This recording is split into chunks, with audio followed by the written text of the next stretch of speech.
Hey, what's up guys? Brad with Squared Away Every Day, and right behind me here, I've got the Tesla Model S Plaid.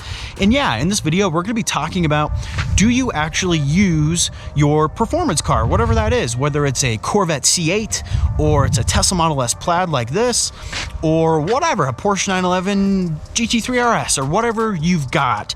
Do you actually use the car? And some stuff you should actually consider if you're gonna use that car the way it's intended to be used, like a performance vehicle. Now, if you haven't had a chance yet, please go ahead and like the video, sub to the channel, and let's just kind of talk about my car here. So I've had track mode for about, I would say like 10 days, something like that, 10, 14 days, something like that.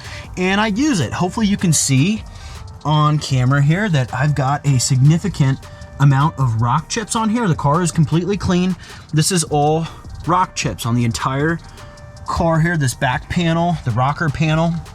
And then if you look at the tires, hopefully you can see here, the tires, I don't know if it's coming through on the video, the tires are shredded. I mean, I do have tread on there still, but the tires are shredded.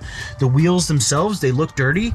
They're not dirty. Those are rock chips. Those are, you know, big time rock chips, and these are expensive wheels. They're $5,500 wheels. And so this is expensive. It's significant damage to the car. And do I regret it? No, I absolutely do not regret it. Let's hop in the car really quick because it's cold, and we can continue talking about it. Okay, so we're back in the car now. It's super cold outside. I just wanted to have a quiet conversation. All the neighbors are getting home from work. And so really, why am I making the video? What's the point of the video in the first place? And the point of the video is, you've got one of two options when you buy a performance car like this. Maybe you've got a Lamborghini, maybe you've got a Ferrari, maybe you've got, you know, a Porsche, something like that. It doesn't really matter. But if you've got a performance vehicle, you've got a couple options.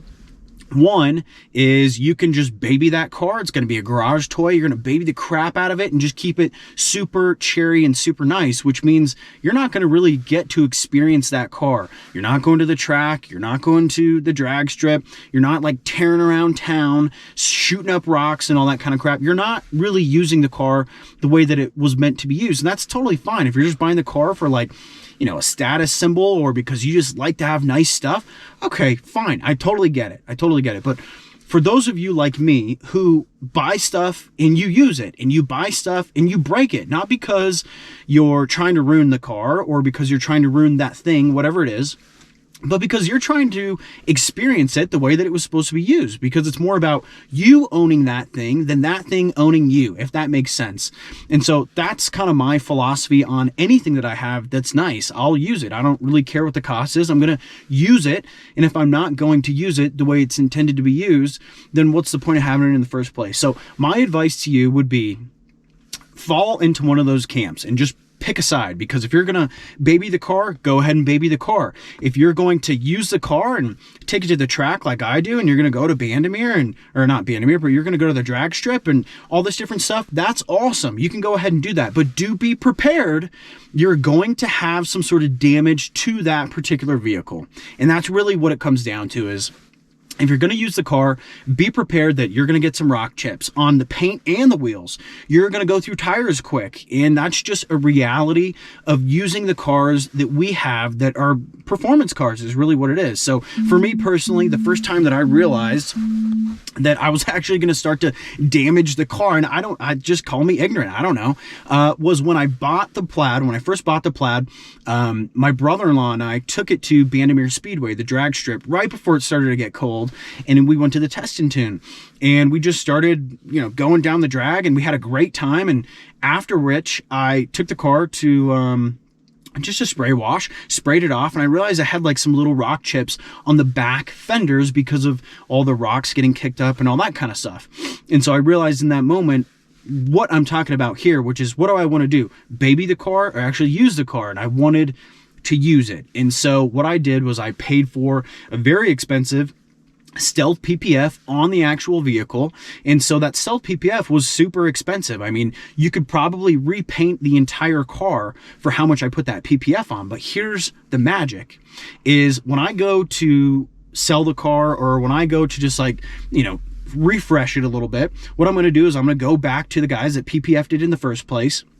I'm going to have them just rip off the back right door panel PPF. I'm going to have them rip off the rocker panel PPF and just put that back on, and that's it. I don't have to do a full PPF again. Now, the wheels are a little bit different story. I'm gonna maybe get like some sort of touch-up paint for those wheels, or nowadays at Tesla dealerships, they'll actually fix curved wheels and stuff like that. Especially, this really got sparked because of the Tesla Model Y performance wheel, those 21-inch Uber turbine wheels. So anyway, I'm going to have a little bit of work ahead of me to go ahead and get the vehicle back to spec and to get the most money out of it that I can when I go to sell the car, or if I just want it to look nice. But my point is, I don't have to go through and do a full repaint on the car. And it makes you feel good. Now, if I take a wet washcloth on the damage you saw out there on the PPF, if I take a wet washcloth and run it over the PPF, those scratches are pretty much gone, which means when I peel the PPF off, maybe there will be 1 or 2 super deep rock chips that got into the actual paint, but it's not really affecting the paint itself. It's just on the PPF. So once again, if you're actually planning on using your car, either be okay with it getting rock chips in the wheels and in the paint, or go ahead and take some preventative measures to go ahead and protect the paint ahead of time. So that's pretty much it, guys. Am I too worried about it? No, I'm really not that worried about it. Am I gonna go and like get the PPF ripped off and replaced immediately? No, I'm not, because I'm gonna continue to use the car. Now, when it gets too beat up on the back panels to where it's not really doing its job and protecting the paint, sure, I'll go in and do that. And then at some point, I mean, realistically, I'm probably just gonna trade the car in on the Cybertruck that's coming out, because I like having a Tesla as a daily driver. But anyway, I don't know. Hopefully this video gave you something. If not, sorry about it. Maybe on the next one we'll have something sweet. But if you liked the video, go ahead and give me a like, give me a sub, and we'll see you in the next one.